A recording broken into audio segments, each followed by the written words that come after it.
Hi, welcome back to the Haunting Howard channel. Before watching, please subscribe to the channel, like this video and leave a comment. Have fun watching. The relentless sun beat down on the dusty main street, turning the air thick and heavy. Tumbleweeds skittered across the cracked asphalt, the only movement disturbing the afternoon slumber of the once peaceful town.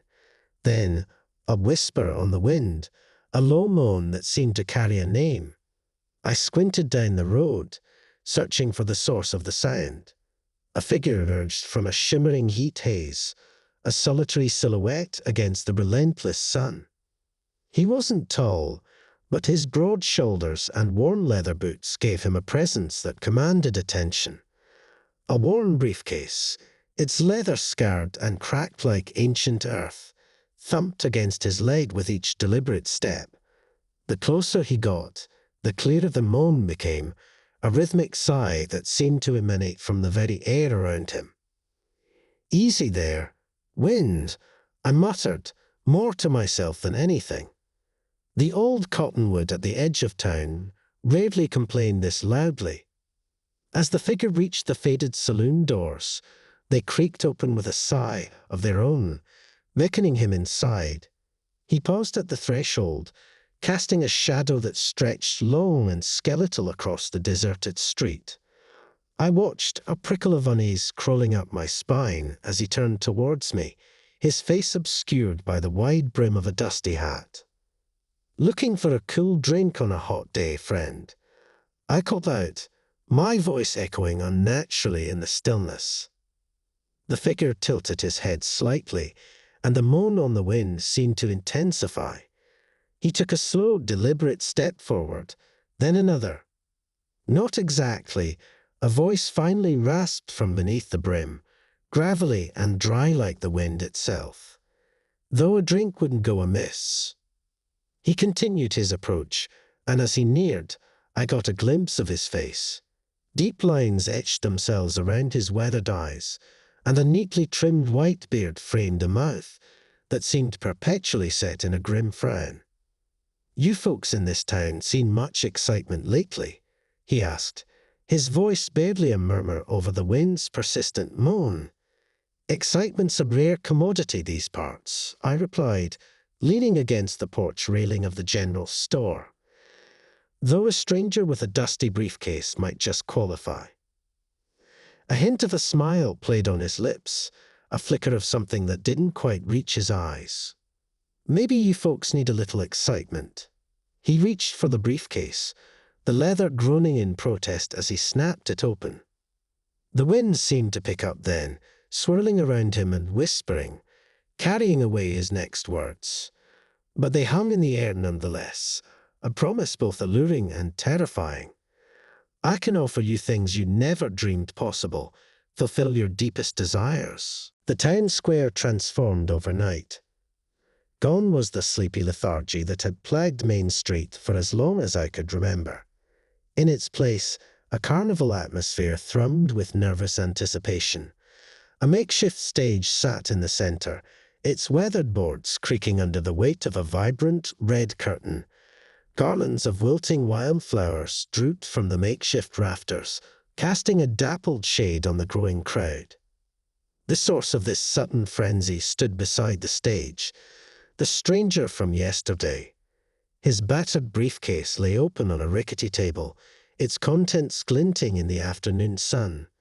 A half-dozen objects lay within, each seemingly innocuous on its own. A tarnished pocket watch, a chipped porcelain doll, a single perfect rose encased in glass. His voice, rough as sandpaper on dry wood, boomed across the square. "People of Willow Creek, have your lives become monotonous? Do your dreams gather dust in the corners of your minds?" A ripple of murmurs ran through the crowd. Mrs. Henderson, her face perpetually etched with a lifetime of darkness, shuffled to the front, her bony hand clutching a worn cane. "I haven't seen the light of day in 40 years, she rasped, her voice cracking with emotion. "Can you change that?" The stranger's smile widened, revealing a surprising twinkle in his eyes. "For a price, my dear. Every wish comes with a cost." Mrs. Henderson's grip tightened on her cane. "What kind of cost?" He didn't answer directly. Instead, he reached into the briefcase and pulled out a silver pocket watch, its intricate gears gleaming in the sunlight. "This, my dear, can grant you sight. But time," he tapped the watch meaningfully, "is a fickle thing." A low gasp escaped Mrs. Henderson's lips.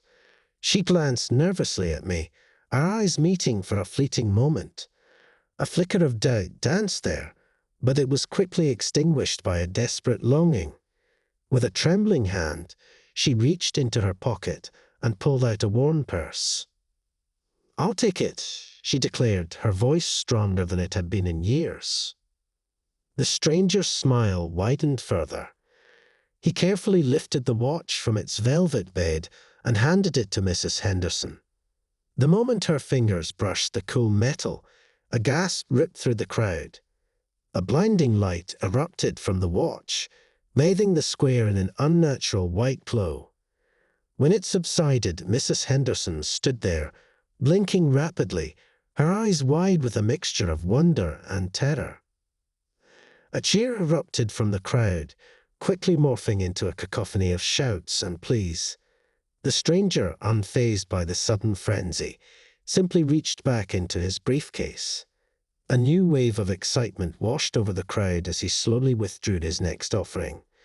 It was a porcelain doll, its painted face eerily lifelike.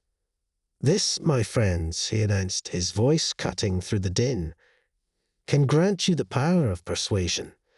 But remember, words have a way of taking on a life of their own." A wave of nervous laughter rippled through the crowd. A young farmer, his face etched with worry, pushed his way to the front. "My crops are failing," he blurted out, his voice desperate. "My family will starve." The stranger's smile turned predatory. "This doll can make your fields flourish, but the land always demands its due."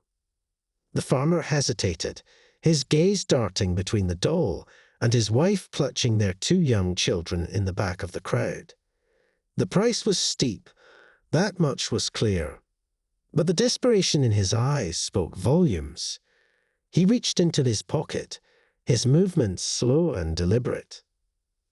As the sun dipped below the horizon, casting long shadows across the square, I watched with a growing sense of unease.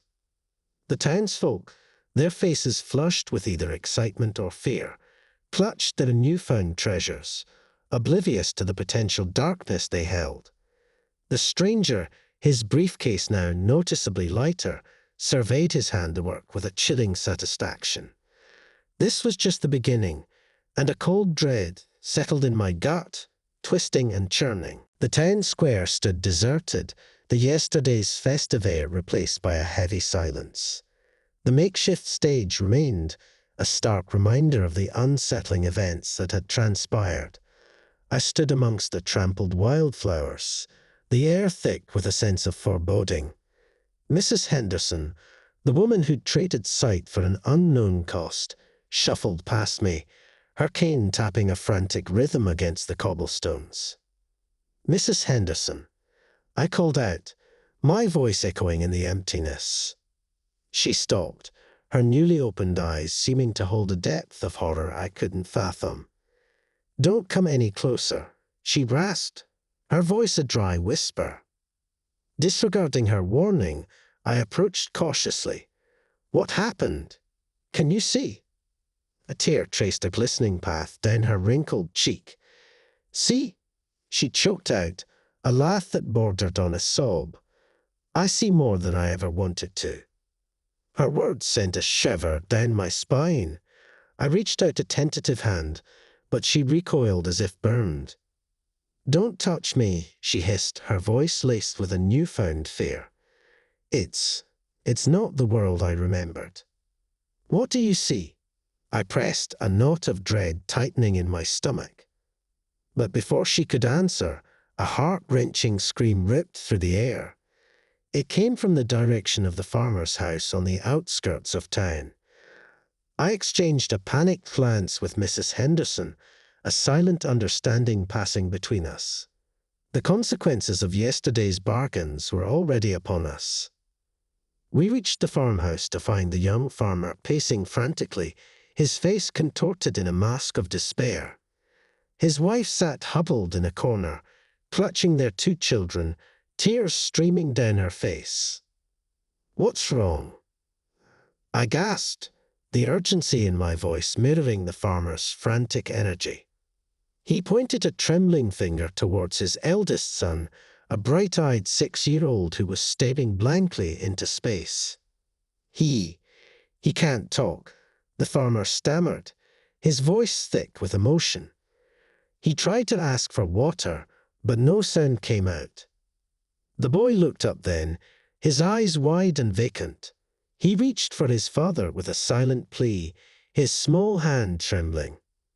The woman with the porcelain doll, the one the farmer had used to bargain for a bountiful harvest, stood at the back of the room, her face pale and drawn. Her eyes darted nervously between the farmer and the stranger who now stood with me, his eyes glinting with a chilling indifference. I didn't know," she stammered, her voice barely a whisper. "There's always a price," the stranger rasped, a cruel smile twisting his lips. "Words have power, and sometimes silence speaks louder." A wave of anger washed over me. "You tricked them. You preyed on their desperation." The stranger chuckled, a dry, humorless sound. "Desperation has a way of fueling bargains, wouldn't you agree?" His words hung in the air, heavy with menace. As he turned to leave, his briefcase clutched tightly in his hand, a horrifying realization slammed into me. This wasn't just about trinkets and temporary solutions. The stranger was twisting lives, feeding off the deepest desires and fears of the townsfolk, leaving a trail of destruction in his wake. We couldn't let him leave. We couldn't allow him to bring his darkness to anyone else. But stopping him wouldn't be easy. He held a power that seemed to tap into the very fabric of desire, and the townsfolk, blinded by their desperation, were ripe for exploitation. The battle for Willow Creek had just begun, and the stakes couldn't be higher. News of the farmer's son spread like wildfire through the town, extinguishing the initial euphoria with a thick fog of fear. Doors slammed shut, whispers turned into accusations, and the once vibrant square became a desolate landscape of distrust and despair. I found Mrs. Henderson barricaded inside her darkened house, the ticking of the pocket watch, now strapped to her wrist, the only sound breaking the heavy silence. "It shows me things," she rasped, her voice barely a tremor in the gloom. "Horrible things, things that lurk in the shadows, things that feast on misery." Her words fueled a chilling certainty within me. The stranger wasn't just offering bargains. He was weaving a web of malevolent influence, manipulating desires into nightmares. But how did we fight something that tapped into the very core of human longing? A frantic pounding on my door shattered my thoughts. It was the young farmer's wife, her eyes red-rimmed and desperate. "It's getting worse," she sobbed, clutching a worn picture of her children. "He can't even cry anymore. He's just empty." My heart ached for the little boy, a helpless victim of his father's desperate bargain. "We need to find a way to break the curse," I declared, a newfound resolve hardening my voice. "But how?"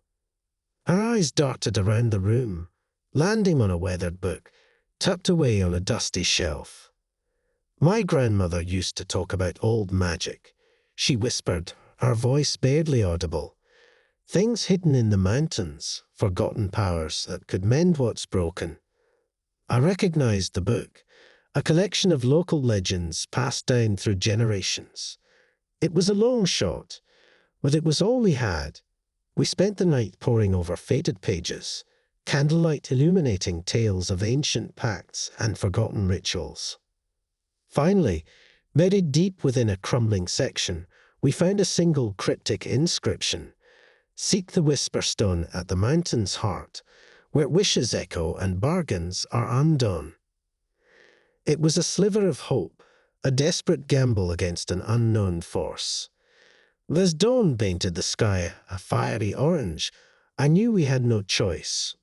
We needed to confront the stranger, find this Whisper Stone, and undo the damage before the darkness consumed the town completely. We found the farmer huddled in his barn, clutching the porcelain doll, its painted face mocking him with a cruel smile.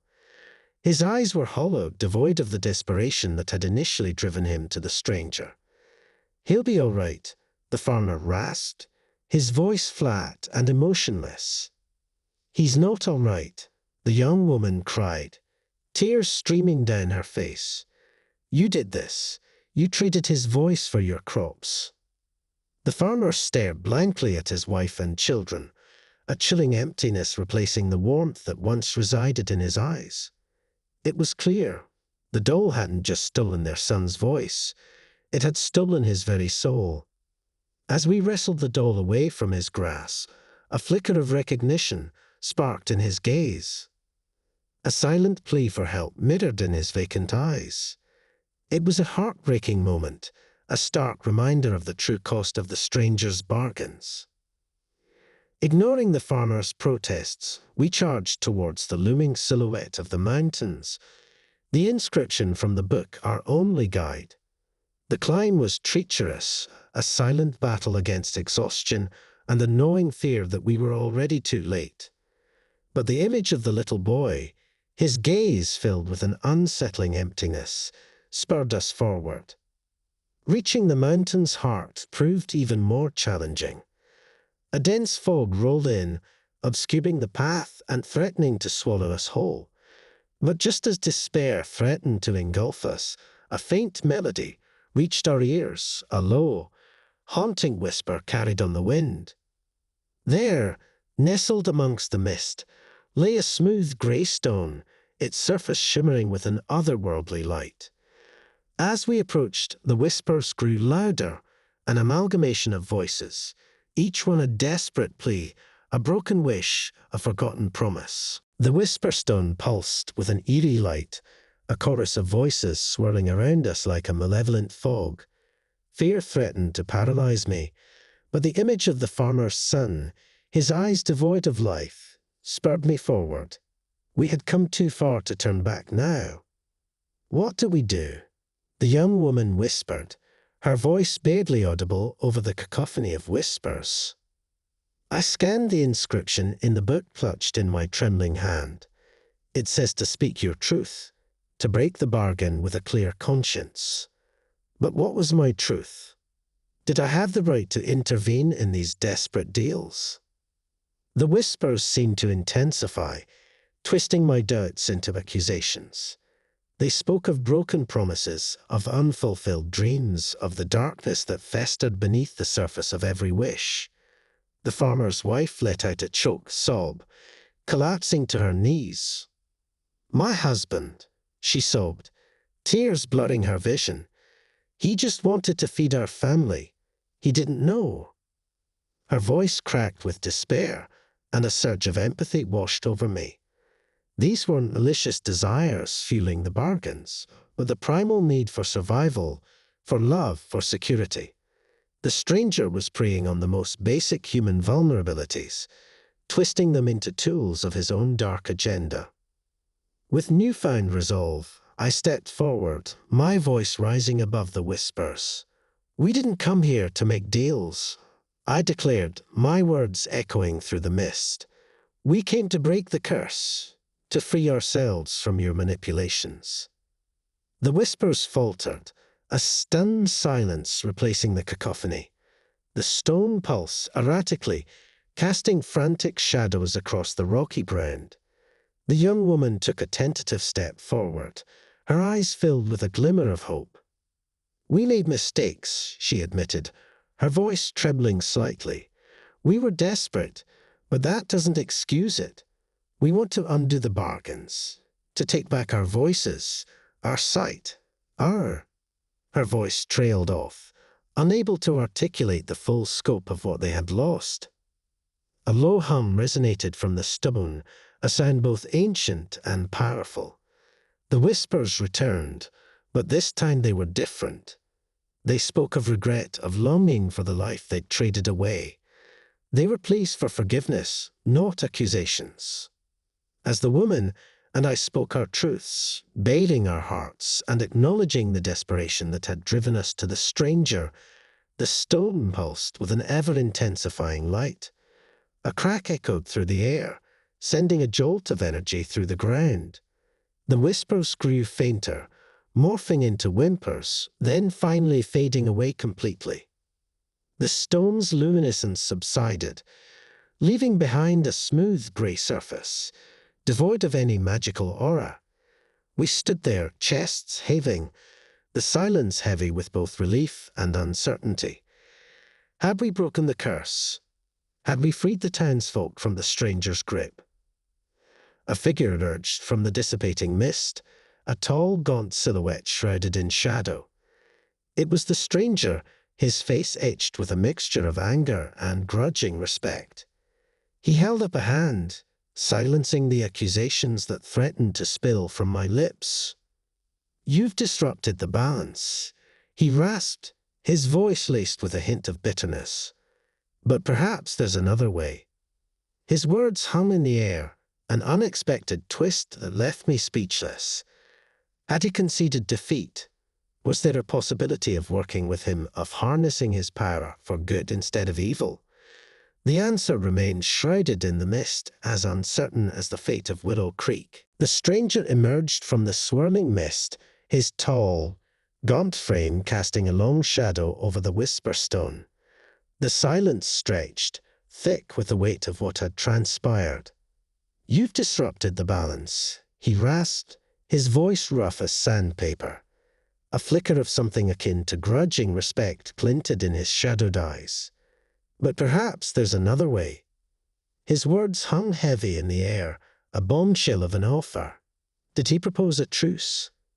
Could this enigmatic figure, the architect of our town's descent into chaos, truly be offering a path to redemption? Doubt gnawed at me. "Another way," I echoed, my voice hoarse from the climb and the emotional turmoil of the past few days. "You preyed on our vulnerabilities, twisted wishes into nightmares. What kind of balance were you seeking?" The stranger chuckled, a dry, humorless sound that sent shivers down my spine. "Desperation has a price, wouldn't you agree? It fuels a powerful magic, a raw energy that can reshape reality itself." He gestured towards the silent whisper stone, now a dull grey monolith devoid of its previous luminescence. "This stone," he continued, "acted as a conduit, channeling those desires and shaping them. But it was a blunt instrument, a chaotic force. Intuition urged me to remain cautious, but a sliver of curiosity flickered within me. And you refined it."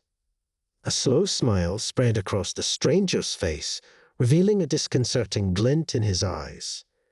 "Think of me as a facilitator. I offered the townsfolk a chance to fulfill their deepest desires, a chance they were all too eager to seize." His words stung with a harsh truth. We, the townsfolk, were not blameless victims.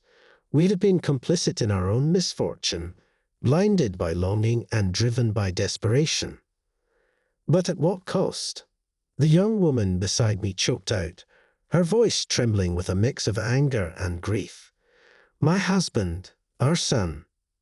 Her voice cracked, and a wave of empathy washed over me. Her pain, a microcosm of the suffering inflicted upon the town, laid bare the true weight of the stranger's actions. The stranger remained silent for a long moment, a contemplative crease forming between his brows. Then he sighed, a weary sound that seemed to carry the burden of countless transactions. "Perhaps," he muttered, his voice softer than I'd heard before, "there's a way to mend the damage, to reshape the bargains, to channel the desires into something more balanced." His proposal was unsettling, a gamble with an entity who clearly reveled in manipulating desires. Yet the alternative, leaving the townsfolk forever bound to their twisted bargains, was unbearable. I glanced at the young woman, her eyes glistening with unshed tears. A silent conversation passed between us, a shared weight of responsibility and a flicker of desperate hope. "How?" I finally asked, my voice steady despite the turmoil within. The stranger's smile returned, a predatory glint back in his eyes. "Let's just say," he rasped, his voice low and dangerous, "there's a new kind of deal to be struck." The mist began to swirl anew, obscuring the stranger's form. His parting words hung in the air, a chilling promise of a future both uncertain and terrifying. We had escaped the Whisper Stone with a potential solution, but at what cost? Had we merely traded one form of darkness for another? The descent from the mountain was long and arduous, the weight of our decision pressing down on us with every step. As we emerged from the mist, the town of Willow Creek lay before us, shrouded in an unsettling silence. The battle for our town was far from over. We had a choice to make: to embrace this unsettling partnership with the stranger, or find a way to sever his influence for good. The fate of Willow Creek, and perhaps our very souls, hung in the balance. The trek back to Willow Creek felt like wading through mud, each step heavy with doubt and uncertainty. The vibrant town square, once bustling with life, stood desolate, a chilling testament to the aftermath of the stranger's bargains. Mrs. Henderson, her sight a torment rather than a blessing, remained barricaded in her darkened home. The farmer, a hollow shell of a man, stared blankly into space, his wife clutching their son who remained trapped in a terrifying silence. The young woman and I stood before the saloon, the supposed source of the stranger's power. Its doors, once creaking open in a welcoming gesture, remained stubbornly shut. "Do you think he'll be there?" she whispered, her voice barely audible. "There's only one way to find out," I replied, my hand hovering over the tarnished brass handle.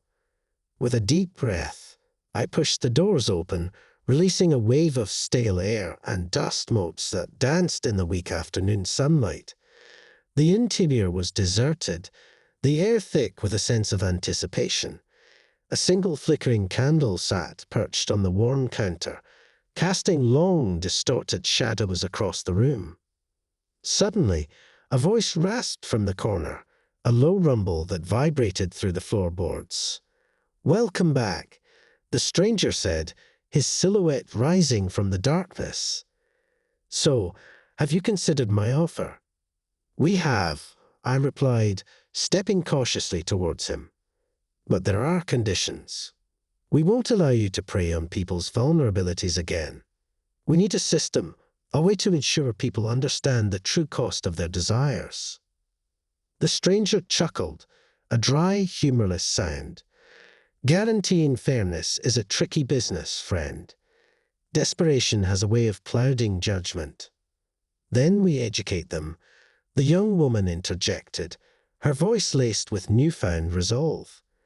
"We need to talk about the risks, the potential consequences." The stranger seemed to ponder this for a moment. Educate. Intriguing. Perhaps there's merit in such an approach. But what about the power source? The raw energy that fuels the bargains? My eyes darted towards the young woman, a silent question hanging in the air. We had witnessed the chaos that unfolded when uncontrolled desires fueled the Whisper Stone. "We channel it," I declared, stepping closer to the stranger. "We provide outlets, a way for people to express their desires in a controlled environment, understand the costs before they commit." The stranger's smile widened, revealing a chilling glint in his eyes. "An interesting proposition," he rasped. "Very well. But remember, even with controls, desires can be a double-edged sword." He gestured towards a dusty back room, the source of the flickering candlelight. There's a room already prepared, he continued. A place to channel desires, to weigh the costs, to make bargains, with a conscience. We followed him cautiously, a knot of unease tightening in my stomach. The room that awaited us was bare except for a single ornate table in the center. Above it hung a swirling glass contraption that pulsed with a faint inner light. "This," the stranger said, his voice dripping with a dark allure, "is your new tool. A conduit for balanced bargains. But remember, the cost of desire is never truly free." We stood there, staring at the swirling glass contraption, the weight of the stranger's words settling upon us. We had struck a deal, a Faustian bargain forged in desperation. We had a chance to protect the townsfolk, but the spectre of the stranger's influence loomed large. Our fight had become a tightrope walk between order and chaos, and the future of Willow Creek remained shrouded in an unsettling mist. Days bled into weeks as we grappled with the strange new reality. The saloon, once a place of merriment, had transformed into a chamber of hushed negotiations. Gone were the enticing trinkets and empty promises. Now the room held a single, imposing centerpiece, the swirling glass contraption, a mesmerizing vortex that pulsed with a soft, otherworldly light. The townsfolk, initially wary, trickled back one by one. Fear lingered in their eyes, a stark reminder of the consequences of unchecked desires. A young farmer, his face etched with worry, approached the table. "My crops are failing again," he muttered, his voice barely a whisper. "Tell me about your harvest," I said gently, gesturing for him to sit. "What are your deepest desires for the land?" He spoke of bountiful fields, of fruits and vegetables bursting with life. As he described his dreams, the vortex in the glass contraption began to spin faster, its light intensifying. "But understand," I warned, my voice firm but fair, "increased yield often comes at a cost. Perhaps more labor will be required, or the soil may be depleted faster." The farmer considered this, a furrow etching itself between his brows. "I'm willing to work harder," he declared, his voice gaining strength. "But the land must remain healthy for future generations." With a shared nod, we placed our hands on the smooth surface of the table. The vortex churned, a kaleidoscope of colors swirling within. Then a sense of calm descended. The farmer pulled his hand back, a satisfied smile playing on his lips. "It feels balanced," he murmured, his eyes wide with wonder. Relief washed over me. The device seemed to be working, channeling desires and shaping them with an awareness of the consequences. But a nagging doubt lingered. The stranger, ever the enigmatic figure, remained a constant presence in the back room, his shadowed form observing each negotiation with an unreadable expression. One afternoon, a well-dressed woman, her face etched with discontent, approached the table. "I want to be younger," she declared, her voice laced with a desperate urgency. "I want the vitality I once had." "Tell me about your life now," I said gently. "What brings you joy?"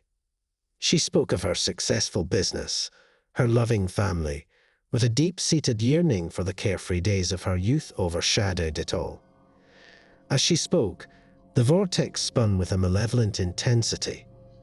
"Turning back time comes at a steep price," I warned, a cold dread pulling in my stomach. "Memories, experiences, even relationships, all can be sacrificed in the pursuit of youth." The woman hesitated, her eyes flitting between the swirling vortex and the life outside the window. A tear traced a glistening path down her cheek. "Perhaps," I ventured, "there's a different way to find fulfillment. Maybe rediscovering the joys of your youth doesn't require erasing the present." A flicker of hope sparked in her eyes. We discussed ways to reconnect with her younger self, to find activities that brought her joy. Finally, with a deep breath, she withdrew her hand from the table. The vortex subsided, leaving only a faint hum in its wake. "Thank you," she whispered, a newfound appreciation etched on her face. "You helped me see what I was truly seeking." As the woman left, I glanced towards the back room. The stranger stood there, a flicker of something akin to approval in his shadowed eyes. Perhaps, I thought, there was a chance for a fragile cooperation, a way to harness his power for good. But the memory of the swirling vortex, its malevolent hunger for unchecked desires, served as a chilling reminder of the potential for disaster. The road ahead was long and uncharted, a constant battle between order and chaos, with the fate of Willow Creek hanging precariously in the balance. Weeks turned into months, and the once-abandoned saloon thrummed with a new kind of energy.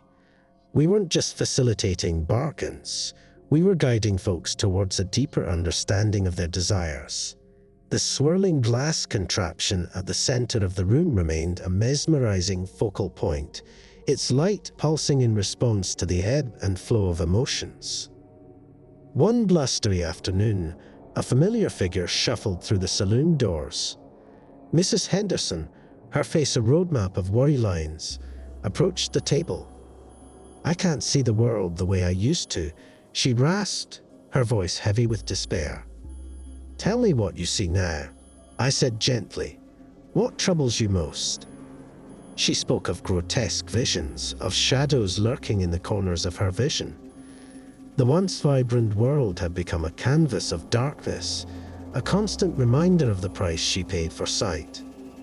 The stranger mentioned a way to adjust the bargain, she continued, her voice trembling slightly. "Is that possible?" A knot of unease tightened in my stomach. The stranger remained an enigma, his motives shrouded in secrecy. "There might be a way," I admitted cautiously, "but it could come with unforeseen consequences." She gripped the edge of the table, her knuckles white. "I can't live like this anymore," she choked out. "The darkness is suffocating." The weight of her desperation hung heavy in the air.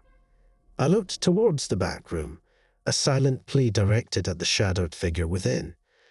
After a tense moment, the stranger emerged, his form casting a long, ominous silhouette across the floor. "There's a way," he rasped, his voice laced with a dangerous lilt. "But altering a bargain requires a sacrifice, a relinquishing of something precious." Mrs. Henderson's eyes darted around the room, landing on the worn pocket watch strapped to her wrist.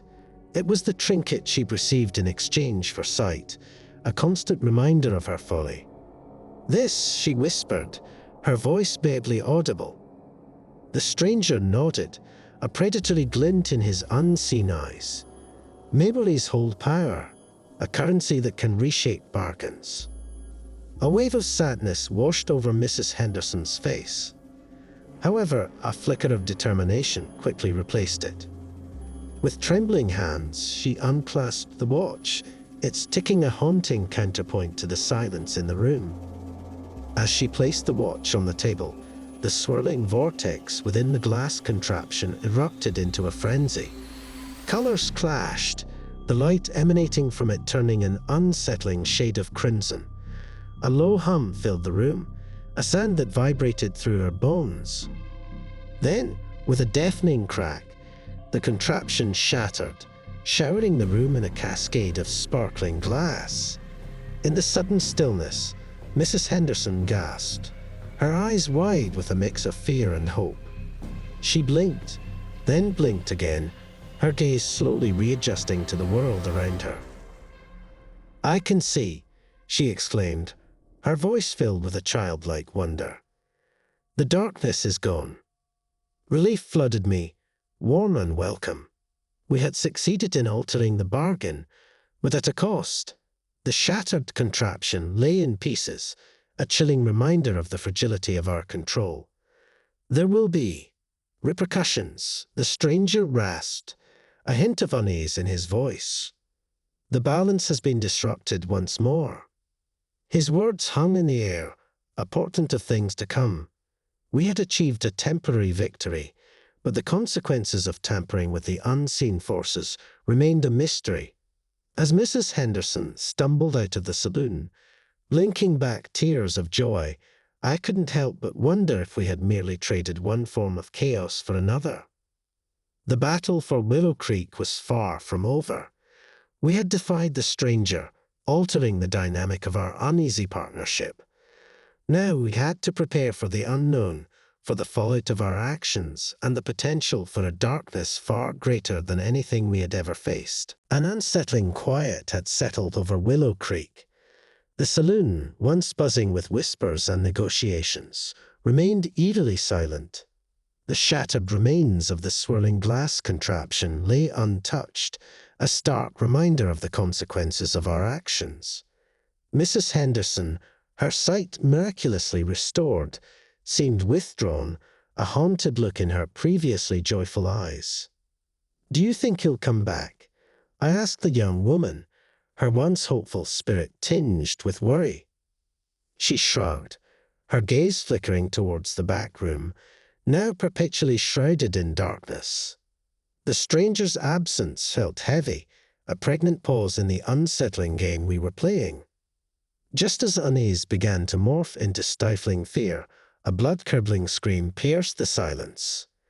We raced towards the source, the farmer's house on the outskirts of town. The sight that greeted us was horrifying. The once vibrant fields lay barren, a sickly grey creeping across the fertile land. The farmer himself stood in the center, his face contorted in a mask of despair. His son, the boy trapped in a silent world, seemed to tremble with an unseen terror. "The crops," the farmer bellowed, his voice hoarse with anguish. "They're dying. The bargain, it's gone bad." A cold dread settled in my stomach. The stranger had warned of repercussions, of a balance disrupted. It seemed the farmer's bargain, once tweaked to require increased labor, had backfired spectacularly, sucking the life out of the very land he sought to nourish. "We have to help him," the young woman cried, her voice laced with desperation. But how? We were no longer wielding the power of the shattered contraption. Without the stranger's guidance, we were navigating uncharted territory. Suddenly, Mrs. Henderson stepped forward, a newfound resolve etched on her face. "I may not understand the mechanics," she rasped, her voice surprisingly steady, "but I can see." Intrigued, we watched as she closed her eyes, her wrinkled face contorting in concentration. Then she opened them, her eyes glowing with an ethereal light. "The land," she gasped, her voice trembling slightly, "it's hungry. It craves not just labor, but balance." Her words sparked an idea within me. We gathered the townsfolk, their faces etched with a mixture of fear and newfound respect for Mrs. Henderson's abilities. We explained the farmer's plight, the unintended consequence of his bargain. "We need to return what was taken," I declared, my voice firm despite the gnawing uncertainty within. "We need to nourish the land, not just with labor, but with respect." The townsfolk, understanding flickering in their eyes, offered their solutions. A beekeeper suggested planting wildflowers to attract pollinators. A group of children, their faces alight with a sense of purpose, volunteered to gather fallen leaves to create natural compost. The farmer, his initial despair replaced by a flicker of hope, rolled up his sleeves and began working the land with renewed fervor. The townsfolk, united by a common goal, toiled alongside him, a silent symphony of clanging shovels and whispered promises. As days blurred into weeks, a tentative transformation began. The sickly grey receded, replaced by a faint tinge of green pushing through the parched soil. The young woman, her eyes filled with tears, knelt beside a single, brave blade of grass, a symbol of resilience against all odds. The stranger never returned, but in his absence we had forged a new path, one built on understanding the consequences of our desires and working in harmony with the land. The future remained uncertain, but as I watched the townsfolk work together, a newfound sense of hope blossomed within me. Perhaps, just perhaps, we had learned a valuable lesson, a lesson about the delicate balance between desire and consequence, and the power of community in the face of the unknown. The air in the saloon hung thick with a strange tension. Months of relative peace had lulled us into a false sense of security. Now Mrs. Henderson stood before us, her eyes glowing with an unsettling light, the echo of the bargain that had restored her sight. Visions, she rasped, her voice barely a whisper. Nightmares of a world fracturing, desires bleeding through the cracks. My heart hammered against my ribs. The bargain may have cured her blindness, but at what cost? Was this a new power, or a chilling side effect? The stranger, she continued, her words tumbling out in a rush. He called for me, said the balance is broken. The young woman, ever resourceful, interjected. Broken how? And why you? A flicker of fear danced in Mrs. Henderson's eyes. He needs me, says I hold the key. Silence descended, heavy with doubt. Could we trust a stranger, the architect of our town's descent? Or was this another elaborate scheme to manipulate us? We have to go, the young woman declared, her voice surprisingly resolute. We can't leave her to face this alone. Besides, maybe there's something we can learn. Her words resonated with a bitter truth. Ignoring the problem wouldn't make it disappear. With a deep breath, I nodded, a plan forming in my mind. All right, I conceded. But we go together, united. We find the stranger where we always did, a shadowy figure in the back room of the saloon. He looked up, his gaze lingering on Mrs. Henderson. You've changed, he rasped, his voice rough as sandpaper. The bargain, it has amplified your sight. What do you want? Mrs. Henderson challenged, her voice surprisingly steady despite the tremors in her hands. The stranger gestured towards the table, a shimmering image materializing above its surface. It was a horrifying tableau, a distorted landscape teeming with grotesque creatures, a nightmare birthed from unchecked desires. The veil is torn, he admitted, his voice laced with a hint of desperation.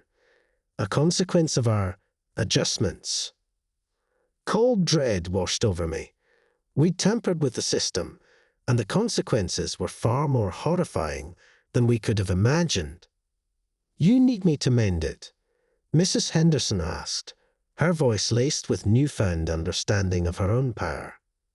You see beyond the physical, the stranger countered, a flicker of respect replacing the usual predatory glint in his eyes. You can guide the errant desires back to their source. A tense silence hung in the air. This partnership wasn't what we'd envisioned, but staring into the abyss of the distorted landscape, denial wasn't an option. With help, I declared, my voice firm despite the fear gnawing at me. But on our terms, no more manipulation, no more preying on vulnerabilities. The stranger seemed to contemplate this for a long moment. Then, a slow smile stretched across his shadowed face. Very well, he agreed. It seems we have a common enemy. A shiver ran down my spine. We were tethered to the stranger, bound by a fragile alliance against a nightmarish threat. But this time we weren't just fighting for Willow Creek. We were fighting to keep the very fabric of reality from unraveling. Let's go, the young woman urged, a glint of determination in her eyes. We have a lot to learn, and even more to mend. We stepped out of the saloon, the weight of the world on our shoulders. The future remained uncertain, a perilous tightrope walk with a stranger as our reluctant guide. But as we gazed at the first rays of dawn painting the sky with a hopeful orange glow, a sliver of determination bloomed within me. We were no longer pawns in the stranger's game. We were the architects of our own destiny, and together we would face whatever horrors lurked beyond the tear in the veil. We ventured forth with a pit of unease churning in our stomachs. The once familiar landscape of Willow Creek seemed to shimmer with an unsettling energy, a faint echo of the distorted world glimpsed through the stranger's magic. "How do we even begin?" I muttered, my voice barely audible over the rhythmic crunch of our boots on the gravel path. "We follow the tears," Mrs. Henderson replied, her voice surprisingly steady despite the unsettling glow emanating from her eyes. "The breaches between the worlds, where desires bleed through." Her words sent a shiver down my spine. The very notion of reality being so fragile, so susceptible to the whims of unchecked desires, was a terrifying thought. As we walked, Mrs. Henderson would stop abruptly, her eyes widening, her gaze fixed on an unseen point in the distance. "There," she rasped, pointing towards a gnarled oak tree at the edge of a farmer's field. A hunger, a yearning. We approached the tree cautiously. It stood alone, its branches twisted and contorted, its leaves a sickly shade of brown. As we drew closer, a low hum resonated from the ground, a vibration that seemed to pulse through my very bones.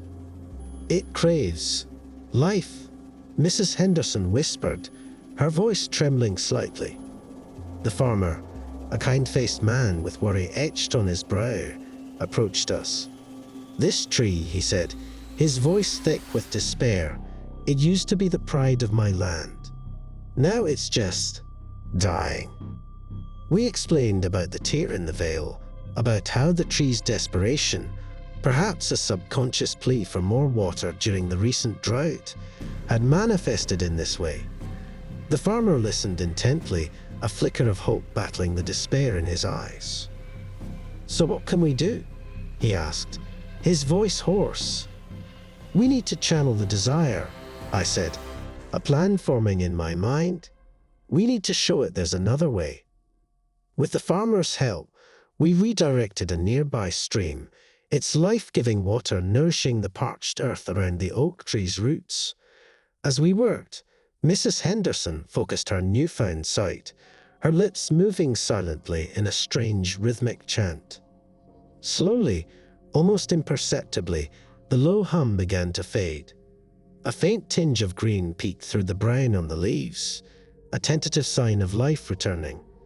By the time the last rays of sunlight dipped below the horizon, the hum had vanished entirely, replaced by a peaceful stillness. Relief washed over me, warm and welcome. We had mended one tear, a small victory in a seemingly never-ending battle. The farmer, tears glistening in his eyes, grasped our hands in gratitude. "You've saved more than just a tree," he choked out, his voice thick with emotion. "You've given me hope." As we walked back to town, the young woman nudged me with her elbow. "See? We can do this. Together." I smiled faintly, a newfound sense of purpose blooming within me. The stranger remained an enigma, his motives shrouded in secrecy. But for now, we had a fragile alliance, a common enemy to fight.